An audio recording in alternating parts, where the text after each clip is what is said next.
Hello बच्चों, आपके अपने यूट्यूब चैनल न्यूरेज एकेडमी में आपका स्वागत है। मैं दिनेश कुमार। हम आपको पर्सनली 6.2 पढ़ा रहे हैं। इसमें हमने पहले वाले लेक्चर में समांतर रेखाओं की बेसिक जानकारी आपको बता दिया था। अगर एक नए व्यूअर है, पहली बार मेरी वीडियो को देख रहे हो, तो इसके पहले वाली वीडियो को आप जाके ढूंढ लीजिए। प्लेलिस्ट में आपको पड़ी हुई है, प्लेलिस्ट से पढ़ लीजिए पूरा, तो आपको ये 6.2 बहुत अच्छे से समझ में आएगा, अन्यथा आपको समझ में नहीं आएगा। इसलिए क्या करें, प्लेलिस्ट से ढूंढ कर जाके पढ़ लीजिए और मेरे साथ ऐसे जुड़े रहे। और चैनल को अगर ना सब्सक्राइब किया हो तो चैनल को जरूर सब्सक्राइब कर लो, ताकि जैसे हम वीडियो अपलोड करें तो उसका नोटिफिकेशन मिल जाए। बेल आइकन को भी प्रेस कर दीजिए, ताकि जैसे जैसे वीडियो आपको डालते जाए वैसे वैसे क्या करें, आपको पूरी वीडियो मिलते जाए और अच्छे से आप पढ़ते जाइए, आपको कोई दिक्कत नहीं होगी। तो आइए, हम पहला और दूसरा क्वेश्चन दोनों सॉल्व कर चुके थे कि फर्स्ट नंबर और सेकंड नंबर।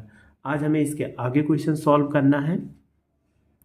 क्वेश्चन नंबर 3 को पढ़ते हैं। लिखा हुआ है आकृति 6.25 में यदि पी क्यू समांतर एस टी, तो एक रेखा पी क्यू है, ये समांतर क्या है, एस टी है, और कह रहा है पी क्यू आर, तो पी क्यू आर बराबर 110 डिग्री और आर एस टी बराबर 130 डिग्री। तो कह रहा है इसमें क्यू आर एस इसकी वैल्यू ज्ञात करना है, और ये तो हिंट दिया गया। तो जितना दिया है पहले इसको हम क्या करते हैं, लिख लेते हैं कि हमारे पास दिया क्या है। तो जितना दिया है, आपको क्वेश्चन दिख रहा है, आपके पास बुक रखा होगा या इसी में आप वीडियो में देखो, क्वेश्चन आपको दिखेगा।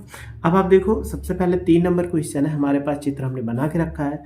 तब दिया गया सारे कोण दिए गए। इसमें दिया क्या है, अगर लिख देते हैं, दिया है पी क्यू समांतर क्या है, एस टी दिया है, और कोण दिया है पी क्यू आर बराबर 110 डिग्री और कोण आर एस टी बराबर कितना, 130 डिग्री। ये हमें दिया है और हमें क्या करना है कि सिद्ध करना है या ज्ञात करना है। इसे लिख सकते हैं कि ज्ञात करना है। क्या ज्ञात करना है कि कोण क्यू आर एस बराबर क्वेश्चन मार्क। अब इसमें एक रचना की जरूरत पड़ेगी, तो हमें बिना रचना किए नहीं आ सकता, इसलिए हम क्या करते हैं, रचना कर देते हैं। ये जो रेखा है, ठीक है, ये पी क्यू है और आर एस है, इसी के समांतर क्या करते हैं, पी क्यू लिख देते, पी क्यू और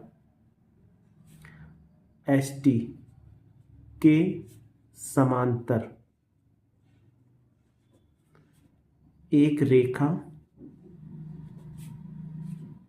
एम एन खींचा। अभी खींचा नहीं, भी खींचते हैं। तो देखो, इसमें अगर खींचोगे तो रेखा कैसी हो जाएगी, तो कहाँ से, आर से होकर जाने वाली। देखो, ये किससे ऐसे निकल गई, तो हम इसको नाम क्या दिए, एम एन। ये एम एन हो गया। खींचा जो बिंदु आर से होकर जाती है, इतना हमें पता चल गया। अब हमें क्या करना है, हल करना है। तो इतना तो दिया गया था, इसलिए हम क्या करते हैं, अब हल करते हैं। अब हमने एक रचना कर ली यहां से।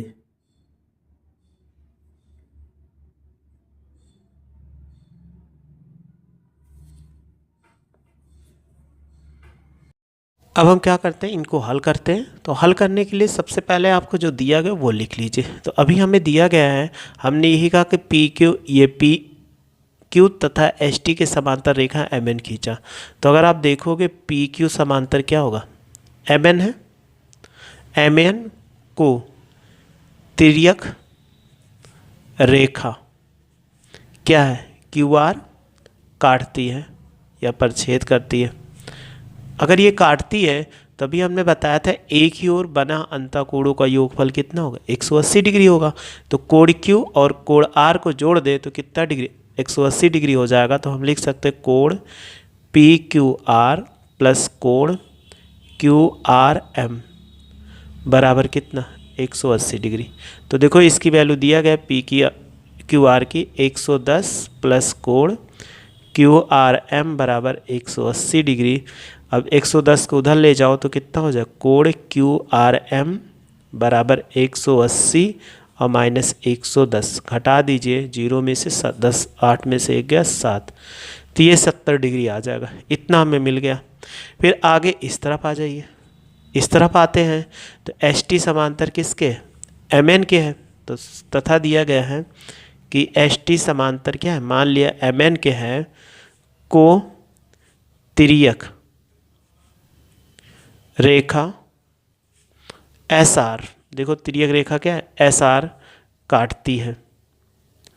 अगर ये काटती है तो इनके एक ही ओर कोण एस और कोण आर को जोड़ दिया जाए, क्योंकि अभी बताया था एक ही ओर बना अंतः कोणों का योगफल कितना है, 180 डिग्री होता है।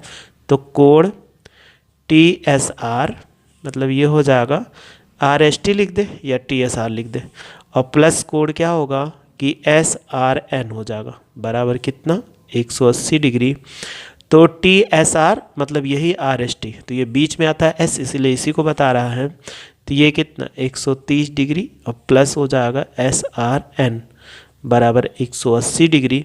अगर एस आर एन की वैल्यू निकालना है, कोण एस आर एन बराबर 180 माइनस 130 घटा दोगे कितना आ जाए, 50 डिग्री आ गई। ठीक, इतना। अब हमें कोण कौन सा ये ज्ञात करना है। तो अगर आप देखोगे एम एन क्या है, एक सरल रेखा है। अगर आप ध्यान दो तो एम एन एक सरल रेखा है, तो एक कोण, दो कोण, तीन कोण बनना है। तो ये तीनों कोणों का योगफल कितना होता है, 180 डिग्री होता है। पीछे आप अभी पहले एक्सरसाइज में पढ़ के आए, तो हम लिख सकते हैं कि एम एन एक क्या है, सरल रेखा है। अगर ये सरल रेखा है तो इनका कोणों का योगफल कितना होगा, अगर ले लोगे Q R M, Q R S, S R N, इनको जोड़ दो तो 180 डिग्री। तो हम लिखते हुए चले जाते हैं, कोण क्यू आर एम प्लस कोण क्यू आर एस फिर प्लस कोण एस आर एन बराबर 180 डिग्री। इसकी वैल्यू कितना है, 70 डिग्री, तो ये 70 हो गया। इसकी वैल्यू हमें ज्ञात करना, कोण क्यू आर एस की, एस आर एन बराबर कितना 50 डिग्री बराबर कितना 180 हो जाएगा। तो अगर इसको उधर ले जाओ तो ये कितना हो जाएगा, कोण क्यू आर एस 7 5 12 यानी 120 डिग्री। तो 180 माइनस 120 तो घटा दीजिए कितना, क्यू आर एस बराबर कितना 60 डिग्री। तो इसकी वैल्यू कितना होगा, 60 हो जाएगा। ये हमें ज्ञात करना था। तो कोई भी क्वेश्चन मिले ऐसे आसानी से आप लगा लीजिए, आपको कोई दिक्कत नहीं होगा। क्वेश्चन नंबर 4 है, लिखा हुआ आकृति 6.26। तो 6.26 की आकृति दी गई है, जिसमें कह रहा है कि यदि ए बी समांतर सी डी, एक रेखा है ए बी हो गया, ये समांतर क्या है सी डी के है, तो कोण ए पी क्यू बराबर 50 डिग्री, और फिर कह रहा है कोण पी आर डी का, पी आर और ये डी है, इसकी वैल्यू कितना है 127 डिग्री। तो x और y का मान के, ये x है और ये y है, इसकी वैल्यू ज्ञात करना बहुत ही आसान है। तो आइए इस क्वेश्चन को हम क्या करते हैं, सॉल्व करते हैं। तो आपको देखो फिगर पहले से बना हुआ है, बस फिगर आपको कोई दिक्कत नहीं, बहुत ज़्यादा टाइम व्यक्त होता है, इसलिए पेपर में हम क्या करते हैं पहले ही फिगर बना के रखते हैं। अब आप देखो सबसे वैल्यू क्या क्या दिया गया ये लिख लो, क्योंकि जब ये लिख लोगे तो आपका पूरा कंसंट्रेट पेपर पे आ जाएगा, यानी इस पे क्वेश्चन सॉल्यूशन पे आ जाएगा। तो हमारे पास क्या दिया है, ए बी समांतर क्या है सी डी है, और दिया गया कोण ए पी क्यू, कहाँ है ए पी क्यू बराबर कितना 50 डिग्री, और फिर कह रहा है कि कोण पी आर डी, ये पी है, ये आर है, ये डी है, बराबर कितना 127 डिग्री। और दिया ही कुछ नहीं गया, बस कह रहा है x बराबर क्वेश्चन मार्क और y बराबर क्वेश्चन मार्क। ये हमें क्या करना है, ज्ञात करना है, ये ज्ञात करना है। अब इसको क्या करते हैं, क्वेश्चन को हल करते हैं। तो क्वेश्चन में हल करने से लिए बहुत ही आसान क्वेश्चन, आप उसमें दिक्कत मत लीजिएगा। अब आप देखो एक वैल्यू है, अगर हम लिख लेते हैं, हमें दिया है कि ए बी समांतर सी डी को, देखो ए बी समांतर सी डी चली गई, तो एक रेखा पी क्यू की एक तिर्यक रेखा पी क्यू है कि नहीं, आप ध्यान से देखो।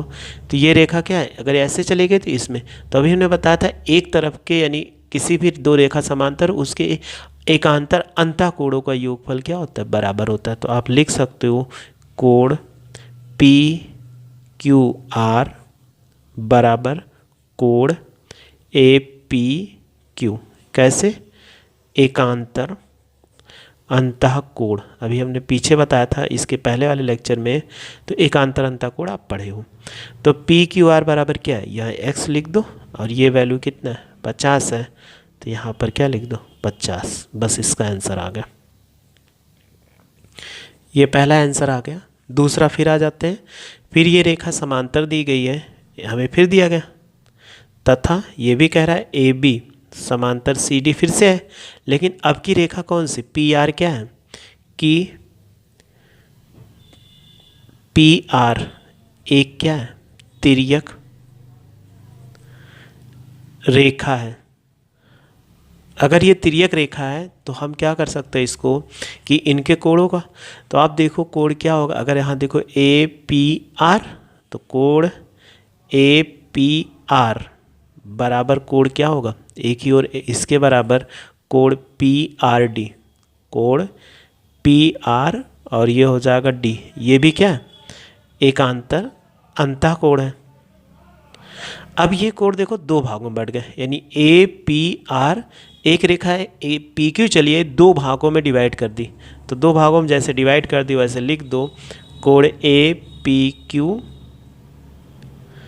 और प्लस कोण देखोगे क्यू पी आर बराबर पी आर डी की वैल्यू कितना है 127 डिग्री, तो हमने क्या रख दिया 127 डिग्री। अब देखो ए पी क्यू की वैल्यू कितना दिया है 50, तो 50 रख दिया, और इसकी वैल्यू क्यू पी आर इसकी वैल्यू कितना y है बराबर 127 डिग्री, तो आप y की वैल्यू निकालो, तो 127 माइनस 50 घटाइए तो 7 में से 0 गया 7 आ जाएगा, फिर यहाँ पे 2 बचा, 1 हासिल 12, 12 में से 5 गया कितना 7, ये इसका आंसर हो जाएगा जो हमें सॉल्व करना था। तो बस इतना ही छोटा क्वेश्चन था, बहुत बड़ा क्वेश्चन नहीं था। तो ऐसे ऐसे बहुत आसान क्वेश्चन है, अगर आपको कोई भी प्रॉब्लम रहे तो बस मेरी वीडियो को ध्यान से पढ़िए, आपको कोई दिक्कत नहीं। अगर फिर भी आपको इसमें थोड़ी सी कहीं प्रॉब्लम होती है तो कमेंट्स बॉक्स में ज़रूर मैसेज करो, हाँ सर हम क्वेश्चन नहीं सॉल्व कर पाए या हमें नहीं समझ में आया, तो ज़रूर हम आपको फिर से बताने की कोशिश करेंगे। तो आइए अगला क्वेश्चन देखते हैं हम।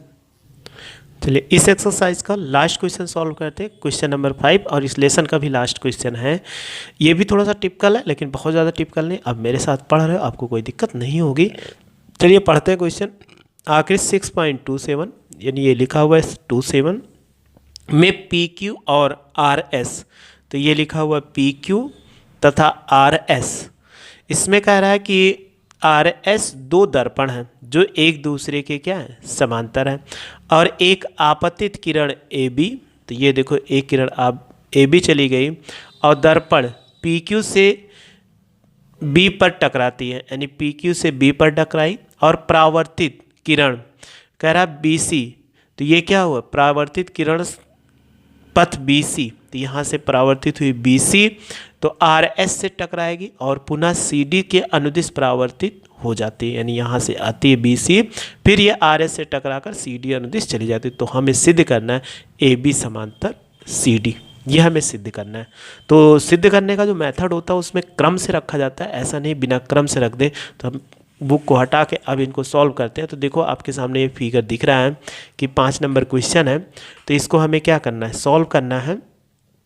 तो जैसे पहले सबसे पहले हम हेडिंग क्या लिखते हैं दिया है, तो दिया क्या है कह रहा है कि पी क्यू तथा आर एस, पी क्यू तथा आर एस दो क्या है दर्पण है, ये तो कह रहा है कि दर्पण है, और तथा दर्पण जो पी क्यू है वो समांतर किसके आर एस के है, ये इसके समांतर है।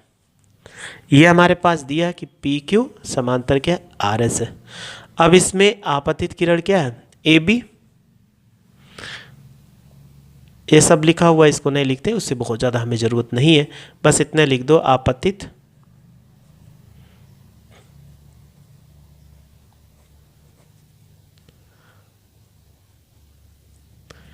किरण ए बी पी क्यू के बिंदु बी पर टकराती, जो हमें क्वेश्चन लिखा गया था वही लिख रहे हैं, टकराती है और फिर पुनः परावर्तित होकर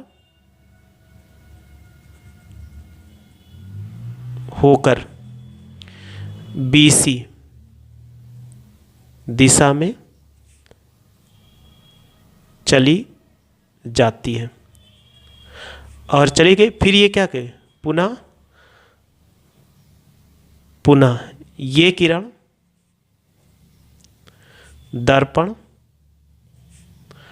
RS से परावर्तित होकर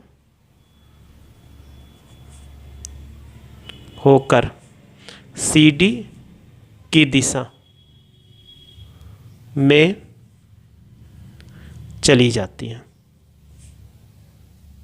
बस ये लिखना था और यही चीज़ हमने क्वेश्चन वैसे उतार दिया, जो अभी दिया गया था उसको उसी में से उतार सकते हो। बस हमने क्या किया, अपने मन से थोड़ा सा ऐड कर दिया और वही उतार दोगे तब भी। अब हमें सिद्ध क्या करना है वो भी लिखते हैं। देखो सिद्ध करना है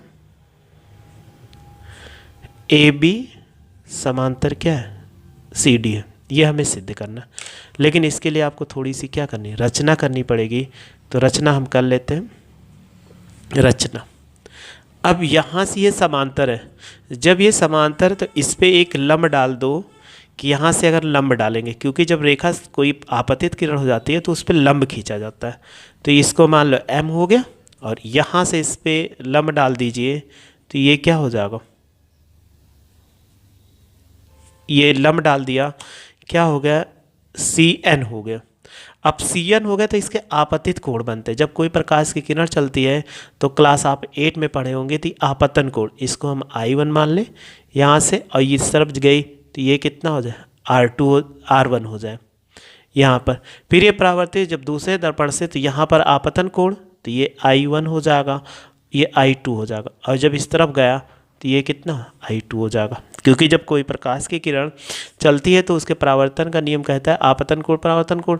तो जब आपतन कोण कोई प्रकाश किरण टकराई तो आपतन कोण अभिलंब के साथ मापा जाता है, तो अभिलंब के साथ तो आपतन कोण तथा परावर्तन कोण बराबर होते। यही आपको ध्यान देना है। बस अभी सारे क्वेश्चन बहुत आसानी से हमें सॉल्व कर देने। तो हमने क्या किया कि BM लंब किस पे खींचा, PQ, और ये RS है तो हमने फिर इसको CN, तो CN लंब किस पे खींचा, RS पे है, यानी ये लंब खींचा तो इस पे देखो यहाँ पर क्या है, लंब रेखा खींचा। तो अगर इसमें ऐसे लिख देंगे बस हो गया। अब आप देखो जो इसमें दिखा रहा है कि आपतन कोण ये हो जाएगा, तो अगर हम लेंगे आपतित किरण का आपतन कोण I1 और परावर्तन कोण क्या है यहाँ पे R1 हो जाएगा। तो बहुत ज़्यादा ना लिखो, उपपत्ति पे आ जाओ, क्योंकि बहुत ज़्यादा लिखेंगे तो हमें क्या करना है, सॉल्यूशन निकालना है। तो उपपत्ति पे आते हैं। उपपत्ति में अब आपको देखो I1 क्या है कि I1 व R2 R1 क्रमशः आपतन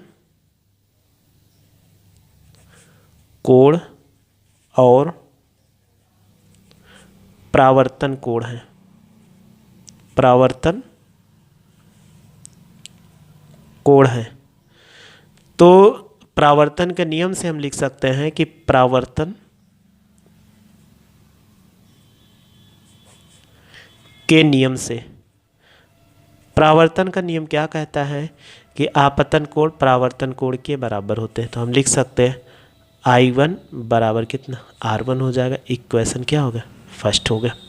फिर दूसरे कंडीशन पे आइए, ऐसे इसमें आ जाए तो ये हमने लिख लिया। अब दूसरा कंडीशन फिर ऐसे अप्लाई करते हैं कि इसके लिए तो हमने इस तरफ आ गए, तो यहाँ पर दूसरी समांतर रेखा के लिए तथा BC से ये किससे था कि PQ के परावर्तन हुआ था। अब हम PQ के परावर्तन यानी लिख सकते हैं PQ के परावर्तन के बाद अब क्या कर RS के परावर्तन के पश्चात किरण BC के दर्पण RS के परावर्तन के बाद, तो आप देखोगे ये भी क्या हो जाएगा, इसमें अगर ध्यान दोगे तो ये किरण क्या है, कोण जब दिया गया है तो यहाँ पर लिखा I2 और ये क्या लिखा हुआ है R2 लिखा हुआ है, ये R2 है। तो I2 R2 आपस में क्या होंगे, बराबर होंगे। लिख सकते हैं कि I2 बराबर क्या होगा, R2 होगा। ये इक्वेशन क्या होगा, ये सेकंड हो गया। अब दोनों स्थिति में हमें अगर दिखा दें कि ये जो दोनों कोण है, यानी यहाँ से और ये दोनों कोण हैं आपस में क्या है, बराबर हैं, तो हमारा ये प्रूव्ड हो जाएगा कि ये रेखा क्या है, कि जो ए बी सी कोण है और इसके बाद ये कोण फिर बी सी डी कोण है, अगर ये इनके क्या है, एकांतर कोण है। अगर ये कोणों का ये कोण और ये वाला कोण आपस में बराबर हो जाए तो हम दिखा सकते हैं ये रेखाएं समांतर होंगे। तो हमें यही दिखाना है, इनको दिखाते हैं कि ये कैसे बराबर है। तो आप एक चीज़ देखो पहले कि यहाँ पर ये इनके क्या है, समांतर है कि बी एम, तो हमने इस पर लंब डाला है और ये इस पर लंब पड़ा हुआ है, तो ये दोनों समांतर हैं। यहाँ लिख सकते हैं कि बी एम समांतर क्या होगा, सी एन है। अगर ये सी एन है तो इनकी एक तिर्यक रेखा क्या है, बी सी है। देखो एक तिर्यक रेखा क्या है, बी सी है, तो एक तिर्यक रेखा बी सी है। अगर ये तिर्यक रेखा बी सी है तो अभी आपने पढ़ा था कि इनकी अगर ये रेखा यहाँ से ऐसे चली गई तो एक रेखा ऐसे आगे बी एम और ये सी एम, तो एकांतर अंतःकोणों का योगफल कितना, वो एकांतर अंतःकोण बराबर होते, तो आर वन बराबर क्या हो जाए, आई टू हो जाएगा। तो हम लिख सकते हैं आर वन बराबर क्या होगा, आई टू। इसको समीकरण 3 मान लीजिए। अब आप देखिए कि अगर ये तीनों समीकरण बना, एक फर्स्ट बना, ये सेकंड बना, ये थर्ड बना, कोई कंडीशन निकाल के दिखा दे कि इसमें बराबर हो जाएगा, तो सबसे पहले कंडीशन I1 बराबर R1 और I2 बराबर कितना, ये R2 हो जाएगा। तो ये दोनों आपस में क्या हो जाए, बराबर हो जाएंगे कि नहीं। अगर R1 है तो I1 बराबर R1 और R1 किसके, I2 के बराबर है, तो I2 किसके, R2 के बराबर होगा। देखो ये इसके बराबर और ये I2 के बराबर, I2 इसके बराबर है, तो हम डायरेक्ट लिख सकते हैं कि समीकरण 1, 2 व 3 से देखो I1 R1 के बराबर, R1 I2 के बराबर, I2 R2 के बराबर है, तो इनको दोनों को क्या लिख सकते हैं कि I1 बराबर कितना, R2 हो जाए। इसको समीकरण क्या मान लीजिए 4। अब दोनों समीकरण को जोड़ दो तो समीकरण थर्ड और प्लस कितना 4, अगर आप जोड़ोगे तो R1 प्लस I1 बराबर हो जाएगा I2 प्लस R2। अब अगर ध्यान से देखो ये कोण कितना है, ए बी सी है, ए बी सी जो है वो I1 प्लस I2 है, तो हम कोण क्या लिख सकते हैं, कोण ए बी सी, और इस तरफ आएंगे R2 प्लस I2, तो I2 प्लस R2, तो कोण क्या है, बी सी डी है। तो ये बी सी डी क्या हो गया, कोण बी सी डी, ये क्या है, एकांतर अंतःकोण है। तो अगर हम देखा कि ए बी सी यानी ए बी चली गई सी डी के, तो ये ऐसे रेखा इसका कोण और इसका एकांतर अंतःकोण आपस में बराबर हो गया, तो इससे प्रूव्ड होता है कि जो रेखा होगी वो कैसी होगी, समांतर होगी। तो हमारे पास एकांतर अंतःकोण क्या हो गए, बराबर हो गए। तो अतः हम लिख सकते हैं कि अतः रेखा ए बी सी डी के समांतर होगी। तब लिख सकते हैं ए बी समांतर क्या हो जाए, सी डी प्रूव्ड। यही करना था। तो बस ये लेसन आपका ख़त्म हो गया। अब इसमें कुछ है नहीं, जितना था 3 क्वेश्चन बचा हुआ था, तो तीनों क्वेश्चन हमने आपको बता दिया। इसमें आपको कोई दिक्कत नहीं हो। अगर आपको कोई भी प्रॉब्लम फिर से होती है तो कमेंट्स बॉक्स में ज़रूर मैसेज करो, हाँ सर हमें ये प्रॉब्लम है, तो हम आपको बता देंगे। बस आप मेरे साथ ऐसे जुड़े रहिए, अच्छे से पढ़ते रहे, आपको कोई दिक्कत नहीं होगी। वीडियो अच्छी लगी तो लाइक और शेयर करो तथा मेरे चैनल को सब्सक्राइब करो। वीडियो देखने के लिए थैंक यू सो